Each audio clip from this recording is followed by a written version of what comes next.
पंकज उठ यार, सुबह के 9 बज गए हैं, निकलना है ना।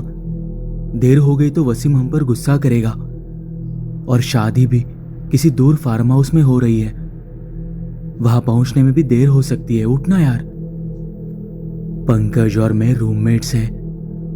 हम दोनों अपने दोस्त वसीम की शादी में जाने के लिए तैयारी कर रहे थे।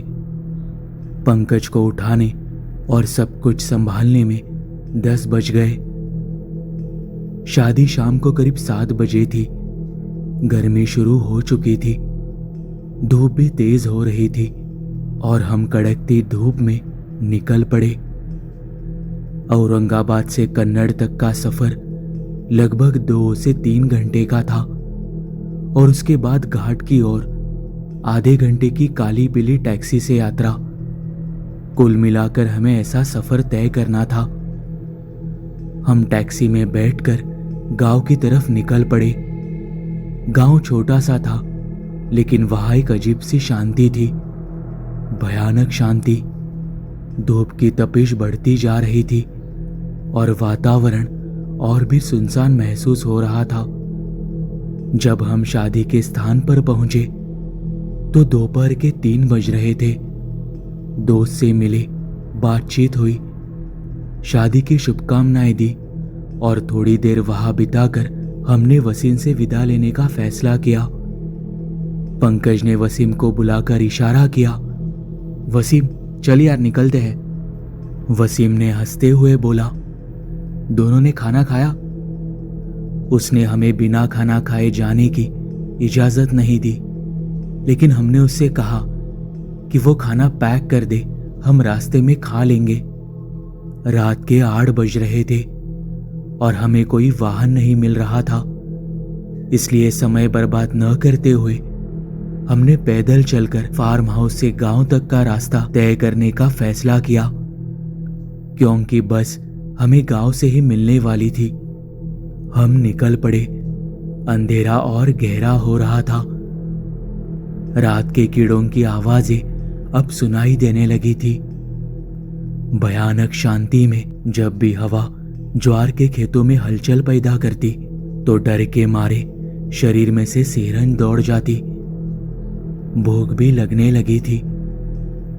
तभी पंकज ने मन ही मन कहा, यार थोड़ा खा लेते हैं, बहुत भूख लग रही है।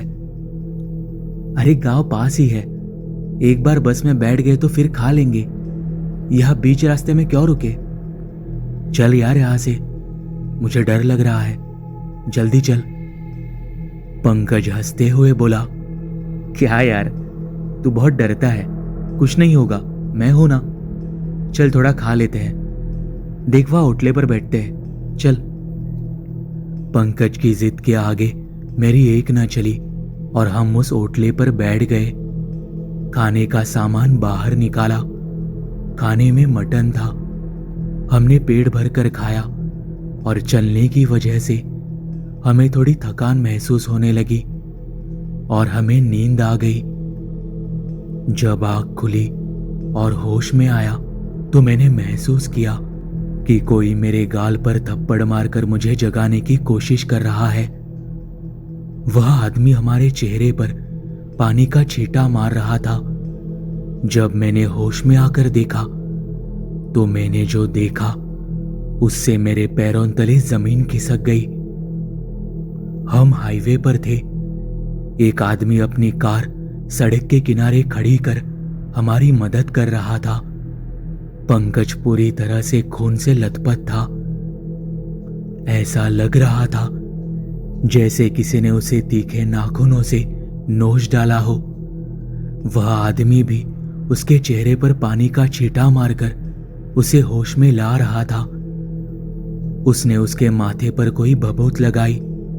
यह देखकर मेरा हाथ भी अनजाने में मेरे माथे पर गया। मेरे माथे पर भी वह भभूत लगी हुई थी। तभी मेरे गले के पास एक तेज दर्द उठा। मैंने उस आदमी की कार के शीशे में देखा और मैं चौंक गया। हां, खुद को देखकर, क्योंकि मेरा चेहरा भी घावों से भरा हुआ था। क्या हो रहा है कुछ समझ नहीं आ रहा था। मैंने डर के मारे उस आदमी से पूछा, हम यहां कैसे आए? आप कौन हैं? और हमें इतनी चोटें कैसे लगी? वह आदमी शांत स्वर में बोला, मैं सड़क से जा रहा था, तभी अचानक तुम दोनों मेरी गाड़ी के सामने आ गए। मेरी गाड़ी पर से नियंत्रण हट गया और मेरी गाड़ी सड़क के किनारे रुक गई। मैं गाड़ी से उतरकर तुम्हें डांटने वाला था, लेकिन तभी मेरी नजर तुम्हारे चेहरों पर पड़ी। तुम दोनों आधी मरी हुई हालत में थे। चेहरा खरोचों से भरा हुआ था। मैं तुम्हें होश में लाने की कोशिश कर रहा था, लेकिन तुम किसी भी तरह होश में नहीं आ रहे थे। अचानक तुम्हारी आंखें सफेद हो गई और मुझे तुम्हारे हाथों की मजबूत पकड़ अपने गले पर महसूस हुई। तब मुझे समझ में आ गया कि यह कुछ अजीब हो रहा है। मैंने किसी तरह खुद को छुड़ाया और फौरन अपनी कार में रखी साईं बाबा की भभूति तुम्हारे माथे पर लगाई और तुम्हारे चेहरे पर पानी छिड़ककर किसी तरह तुम्हें होश में लाया। लेकिन तुम्हें ये चोटें कैसे लगी? तुम कहां से आए हो? हमने उसे पूरी घटना बताई और उसी की गाड़ी में लिफ्ट लेकर औरंगाबाद पहुंचे। हमने ये घटना वसीम को भी बताई। इसे सुनकर वह थोड़ा सोच में पड़ गया और बात करते करते अचानक चुप हो गया। वह बेहद डर गया था। उसने मुझसे दबे स्वर में पूछा, मुझे बताओ, जिस होटले पर तुमने खाना खाया उसके पास एक बड़ा इमली का पेड़ था क्या? मैंने थोड़ा याद करने की कोशिश की और कहा, हां, शायद एक बड़ा इमली का पेड़ था। क्यों, क्या हुआ? वसीम शांत हो गया। शायद उसे इस पूरी घटना का कारण समझ में आ गया था। मैंने उससे फिर पूछा, बताना, तुमने पेड़ के बारे में क्यों पूछा? तब वसीम ने कहा, जिस जगह पर तुमने खाना खाया था वह होटला नहीं था, वह एक कब्र थी।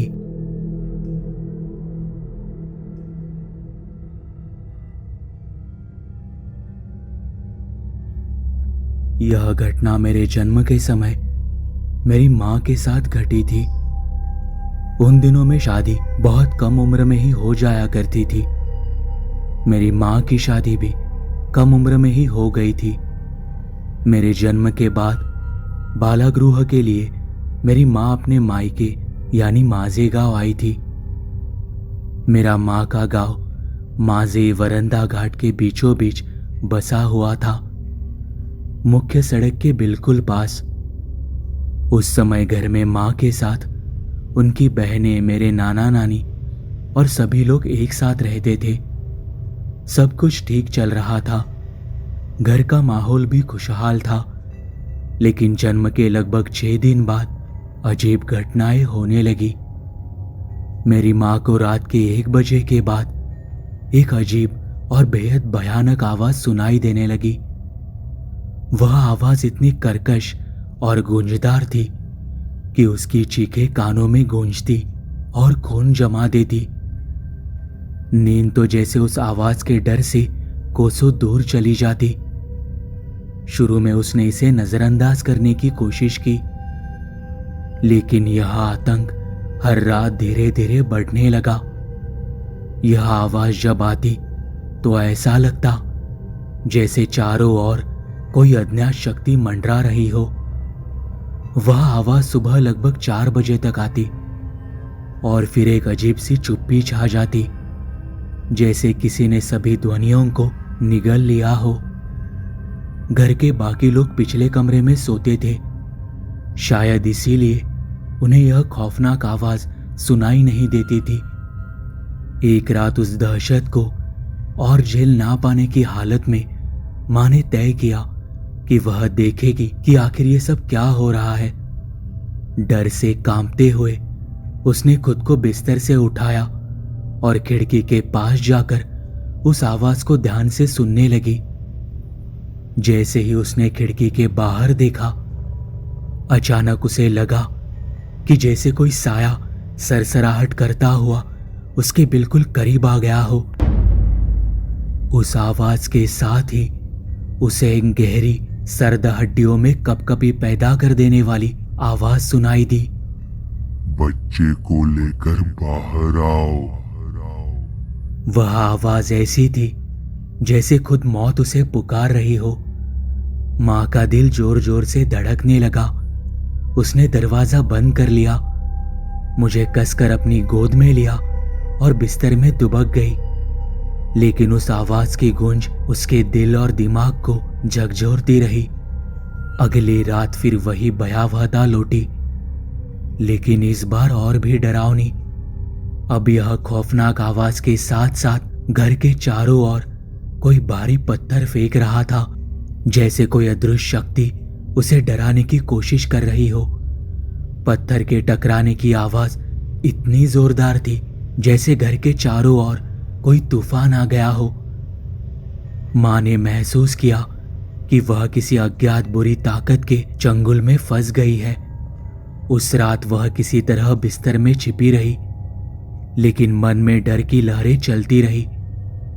अगली सुबह जब उसने बाहर जाकर देखा तो पेड़ के नीचे कोई पत्थर नहीं था, लेकिन वहां की मिट्टी में गहरे निशान थे जो रात की घटना की पुष्टि कर रहे थे। उस दिन मां ने मेरे नाना को अपनी आपबीती सुनाई। उन्होंने पहले उसे डांटा, लेकिन फिर उनकी आंखों में भी चिंता की छाया दिखी।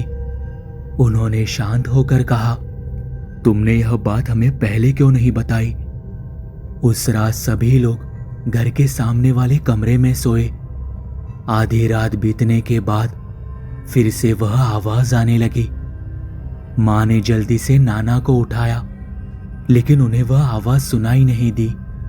कुछ समय बाद फिर से पत्थर गिरने की आवाज आने लगी। तब उन्हें विश्वास हो गया कि कुछ अजीब हो रहा है। उन्होंने ध्यान से आवाज सुनने की कोशिश की और उनके मुंह से अपने आप निकल पड़ा, पुंजा। उन्होंने तुरंत कहा, अरे यह पुंजा की आवाज है। कुछ साल पहले वह खवीस के चंगुल में फंस गया था। उससे कुश्ती लड़ने गया था। उस खवीस ने उसे मारकर निर्वस्त्र कर दिया था और उसकी लाश को पानी के झोंकों पर लटका दिया था। लेकिन वह फिर क्यों आया है? तब मां ने बताया कि उसे मेरा बच्चा चाहिए। यह सुनकर नाना को बहुत गुस्सा आ गया। वह घर के बाहर आए और उसे डांटते हुए बोले, तुझे जिसने तकलीफ दी उनके पास जा और उन्हें सता। मेरी बेटी ने तेरा क्या बिगाड़ा है? तब तक सुबह हो चुकी थी। देखते ही देखते वह पुंजा गायब हो गया। उस रात के बाद उसकी आवाज फिर कभी सुनाई नहीं दी। उसने मेरी मां को क्यों परेशान किया, इसका जवाब मुझे कभी नहीं मिला। आज भी मां का गांव वाला घर वैसा ही है। जब भी मैं वहां जाता हूं तो उस घर में मुझे अब भी चैन की नींद नहीं आती है।